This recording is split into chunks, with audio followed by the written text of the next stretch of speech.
Hello, everybody. Dave Neal here, stand-up comic, host of Bachelorette Recap, a guy's review, celebrating Katie Thurston's proposal. She said yes. She said yes to Blake Moynes in the season finale of Bachelorette last night.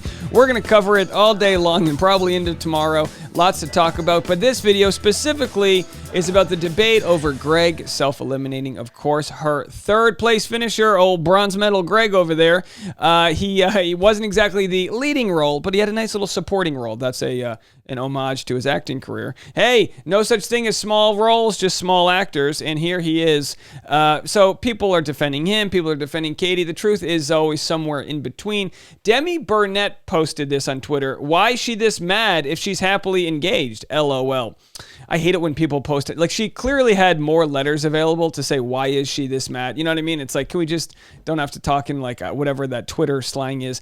All right, point being, why could Katie be mad if she's in a happy relationship? I don't know. You just can't get mad because you're in a happy relationship. You ever been stuck in traffic and the person's driving slow in the left lane and you're like, just move it, sister? And it's like, why are you so upset, Dave? You're in a happy relationship. We're a multi-dimensional people. We can walk and chew gum at the same time. And I'll tell you what, last night Katie was walking and chewing gum. She sure was. She's upset at Greg for leaving her. She feels like she begged for him to stay and gave him all the reassurances he needed. Then she watched the season play out with the different rumors about Greg not being ready to settle down and all the other issues. So she came guns a-blazing, Second Amendment rights. Katie supports those because she went out firing. And everyone's like, Greg dodged a bullet. She dodged a bullet. Maybe they both dodged each other's bullets. How about that? Maybe that's what happened out there. Now listen, you can be mad at an ex and still be in a happy relationship. So I reject the idea. Why is she mad if she's happily engaged? You know what I mean? It's like if you've ever I love my job, right? I love what I do. I really do. I get to do this. I do this all day long. I love it. But at the same time, I'm so mad at my old employer from 12 years ago when everyone got bonuses in the office at Christmas time and I didn't get one. I'm still so mad. If I went into that office, I'd steal a stapler and a stack of copy paper. You know what I mean? We've all got so much resentment and built up tension from people that we feel like that have wronged us and bitterness. I mean, the best thing we can do is try to unearth that. Otherwise, it shows up in toxic ways in our own body. You get mad at somebody else, it makes yourself sick. That's the old dilemma there. The more angry someone else makes you, the more it affects yourself and your own psyche, and you need to release that. So Katie released it last night. Now, did she come off extra harsh? That's for you to judge. That's for everyone to judge. Did she put Greg in her place? It's almost like people are watching a different story. Some say she put him in his place. Some say she was too harsh on him. Either way, it was a fresh wound, and it was her first chance to have that conversation. It ideally goes off better probably behind closed doors when you're not doing it in front of a live television audience, but that's why they get paid the big bucks to do the show. Now, let's see what some of the contestants, we saw what Demi said, let's see what other contestants have to say about the fallout after they watched the same show you and I watched. Now, of course, Jason Tartik, wasn't he dumped in Thailand? This guy has been to hell and back. His fiance went to hell and back as Bachelorette Caitlin Bristow, dealing with Sean Booth, breaking up her engagement, and then now, being sex shamed, slut shamed, all the things that went down on her season. They've been to hell and back. They've got great opinions. So let's see what Jason has to say, and I'll play his Instagram story. Final take, I don't think Greg left because of a lack of reciprocity in feelings. I think he left because he didn't see his future wife in front of him. That is damn fair. But if that's the case, just simply say it. I'm done with the situation. Congrats, Blake and Katie. Good luck, Greg. Let's see what else he said. Dude, just say you were not that into her. It's okay to say that. Okay, then here's the Demi Burnett thread. I don't think it's up to someone else to determine whether or not someone knows what love is. I think everyone has their own definition of love. So maybe Greg doesn't love the way Katie defines love, but that doesn't mean he doesn't have his own definition. Yeah, to tell someone they don't understand what love is, it's kind of like it's tough when you're in the dogfight. Like Katie can't be the ref on love if she's in the fight. You know what I mean? But hey, she's entitled to her opinions. Demi said, why is she this mad? So we got that. Demi, lay off my boy Greg. Demi said, Blake basically just said he's scared to commit because he might change his mind. LOL. First of all, Demi's been on all versions of the show. She's been on Bachelor in Paradise like 17 times. So she's talking as if she doesn't understand that all that drama was fabricated. Katie and Blake were like set. As soon as Greg left, Katie and Blake, they did their fantasy suite. They were done. The episode's over. All the drama from there on out is to keep your eyeballs on the TV so they can sell some ads. I mean, come on, it's retention. They were just trying to retain people. We knew all along Blake was going to propose, right, guys? It was almost like, sure, there could have been a curveball, but like it was the safest bet in the world. We knew what was going to happen. All right, let's go to Jason and hear what he had to say about this all. And there's really, honestly, I don't even see where there's a debate here.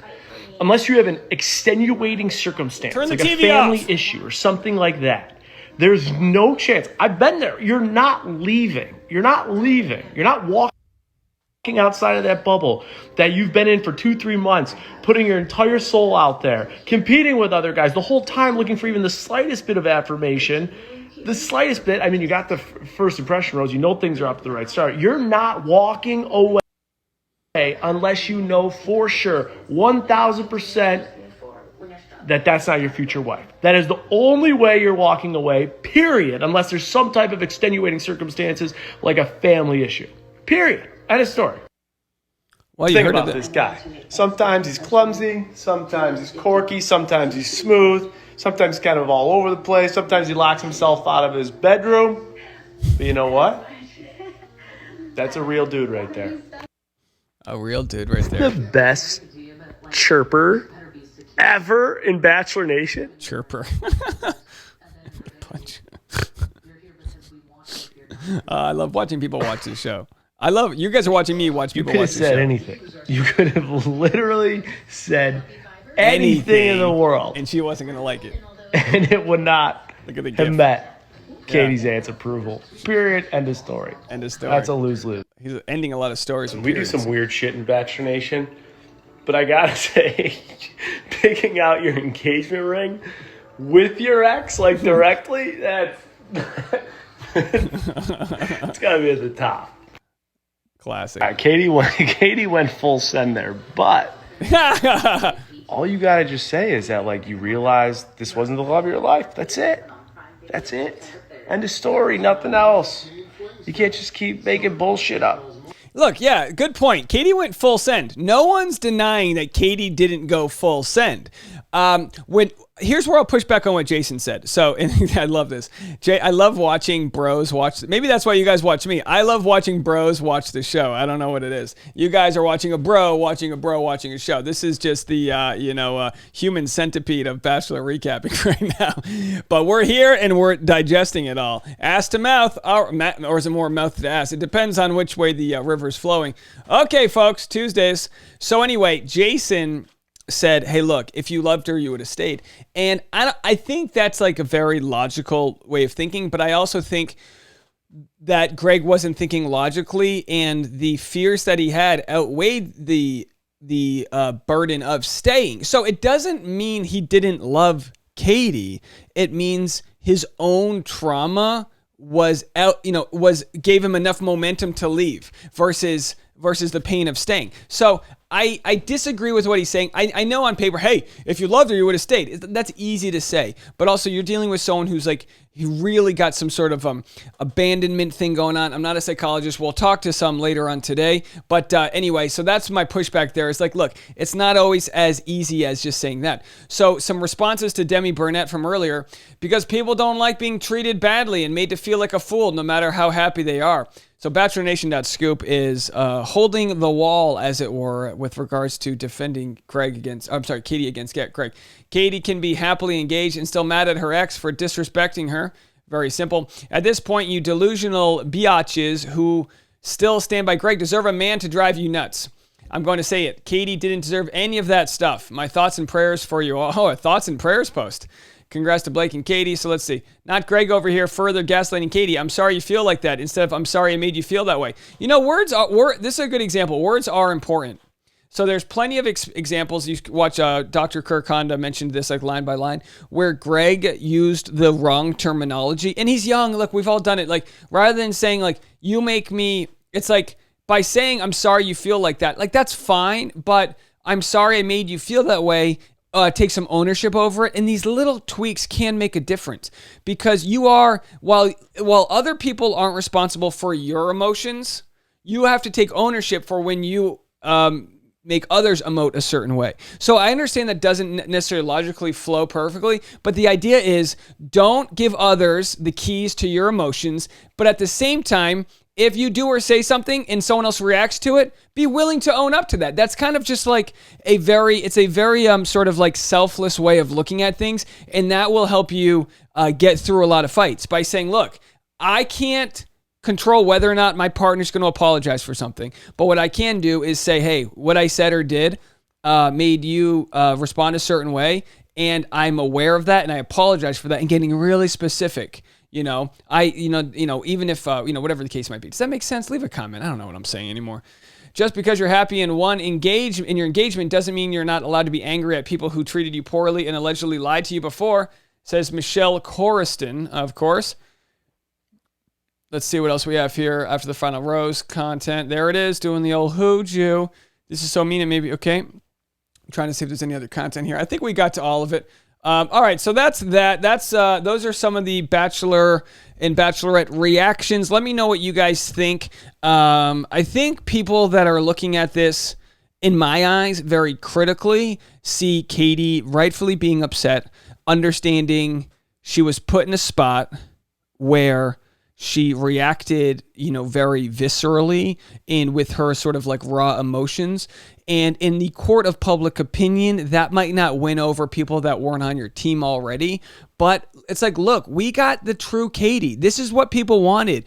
An authentic person who is going to share their opinions, wear their heart on the sleeve, and speak truth to what they feel. Does that mean somebody's right all the time? No, it's not about being right all the time. It's about being authentic. And Katie was authentic and shared those feelings with Greg. Whether or not, people think she piled on or had too much anger or this or that, that's just how it went down. And I think there are ways Greg could have handled it better, but I also think there are plenty of ways he could have handled it worse. We talked about this on the live stream before. Greg could have handled it better if he just owned up to everything and said, look, I quit on you. I let my fears get the best of me. I ruminated. If he did all the work with either therapy or just like learning about himself to say, look, I was overly attached to you. I had nothing else going on, so I over-obsessed. I'm so sorry. If he did all that, Katie would have nothing to say. She'd be like, you're right. And then Greg shows humility, but I also understand this. I am naturally like a people pleaser. So if I've ever pissed off my fiance or done something where I've made her upset, my first like reptilian reaction is to get defensive. So if my fiance comes in and she goes, babe, why is the recycling on the ground? My reptilian response is, well, because I was doing the dishes and then the mail came and I had to go get your stupid Amazon package. How many Amazon packages do you get in a day? Can you order one thing a week for once? And then it's like, whoa, Dave, chill out. But what the root thing is I'm saying is, I'm trying my best, so I want you to respect that I'm trying my, you know what I mean? So it's very defensive. So in Greg's scenario, but I'm saying you have to like take a breath and understand that maybe if you're being criticized by your partner, to not be defensive about it. In Greg's scenario, right, he tried to explain all the things because he saw himself pretty much portrayed as in a lot of negative ways. So he's trying to explain his rationale. Hey, the reason I did this is because you, and it's like, whoa, no. I understand you're trying to explain why you did what you did, but I don't think that's going to win you any points in the matter. So he missed an opportunity to just really lay it out there and apologize and say, hey, this is where I went wrong. All of my fears, whether they would have been true or not, came true, but I was in control, or at least I wasn't in control of this runaway train, and I do apologize for abandoning you in those moments, for not sticking it through. I do apologize. And if he just did all of that, all she could say in response is, you're right. I accept your apology.